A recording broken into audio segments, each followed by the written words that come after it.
ಅಮೆರಿಕಾದ ಪಶುಪಾಲಕರಂತೆ ಟರ್ಕಿಯ ರೈತರು ಸಹ ತಮ್ಮ ನಿರಂತರ ಸಂಶೋಧನೆಯಿಂದ ತಮ್ಮಲ್ಲಿನ ಡೈರಿ ಫಾರ್ಮ್ಗಳಲ್ಲಿರೋ ಹಸುಗಳಿಗೆ ಶಾಸ್ತ್ರೀಯ ರೂಪದ ಸಂಗೀತವನ್ನು ಕೇಳಿಸೋದ್ರಿಂದ ಅವುಗಳು 5% ಹೆಚ್ಚಿನ ಪ್ರಮಾಣದ ಹಾಲನ್ನು ನೀಡುತ್ತವೆ ಅನ್ನೋದನ್ನು ಕಂಡುಕೊಂಡಿದ್ದಾರೆ.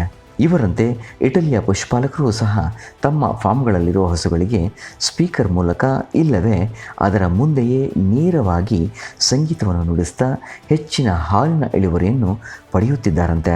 ಇನ್ನು ಬ್ರಿಟನ್ನ ಕೆಲವು ಡೈರಿ ಫಾರ್ಮ್ಗಳು ತಮ್ಮಲ್ಲಿಯೂ ಸಹ ಇಂಪಾದ ಶಾಸ್ತ್ರೀಯ ಸಂಗೀತವನ್ನು ಹಸುಗಳಿಗೆ ಕೇಳಿಸ್ತಾ ಅವುಗಳು ಸುಮ್ಮನಿರುವಂತೆ ಮಾಡೋದರಲ್ಲಿ ಯಶಸ್ವಿಯಾಗಿದ್ದಾರಂತೆ.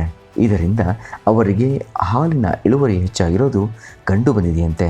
ಚೀನಾದಲ್ಲೂ ಸಹ ಈ ಕುರಿತಂತೆ ಸಾಕಷ್ಟು ಪ್ರಯೋಗಗಳು ನಡೆಯುತ್ತಿವೆಯಂತೆ. ವಿಶೇಷವಾಗಿ ಕೊಳಲಿನ ನಿನಾದ ಹೆಚ್ಚಿನ ಪರಿಣಾಮವನ್ನು ಬೀರುತ್ತದೆಯಂತೆ.